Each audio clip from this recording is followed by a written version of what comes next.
Hello दोस्तों, मेरा नाम है उमेर अली और आप देख रहे हैं world cricket effect channel. Video को शुरू करने से पहले चैनल को लाइक कर दें, सब्सक्राइब कर दें और साथ ही बेल के आइकन को भी दबा दें। चलिए दोस्तों, तो वीडियो को शुरू करते हैं। फखर जमान वनडे में तेज तरीन 3000 रन बनाने वाले पाकिस्तानी बन गए आलमी सतह पर दूसरा नंबर। दोस्तों, फखर जमान वनडे क्रिकेट में तेज तरीन 3000 रन बनाने वाले पाकिस्तानी बन गए। दोस्तों, फखर जमान न्यूजीलैंड के खिलाफ दूसरे वनडे मैच में 58 रन पर पहुंचे तो कैरियर में उनके 3000 रन भी मुकम्मल हो गए।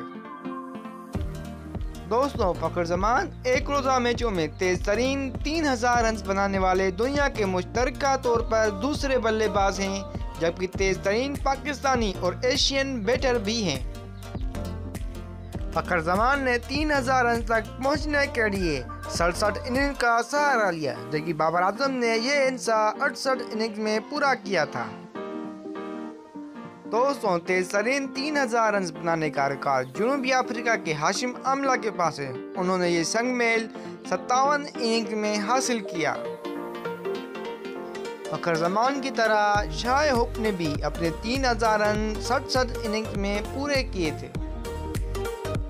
दोस्तों, दूसरी जानिब फखर जमान किवीज के खिलाफ मुसलसल दूसरे वनडे में सेंचुरी बनाकर 3 एक रोजा मैच में ट्रिपल फिगर हासिल करने वाले चौथे पाकिस्तानी बैटर भी बने। फखर जमान ने रवां बरस जनवरी में कराची में न्यूजीलैंड ही के खिलाफ होने वाले 3 वनडे मैचेस की सीरीज के आखिरी मैच में भी सेंचुरी की थी। तो दोस्तों, कैसी लगी आपको मेरी ये वीडियो? अगर अच्छी लगी तो चैनल को लाइक कर दें, सब्सक्राइब कर दें और साथ ही बेल के आइकन को भी दबा दें। चलिए दोस्तों, तो मिलते हैं अगली वीडियो में।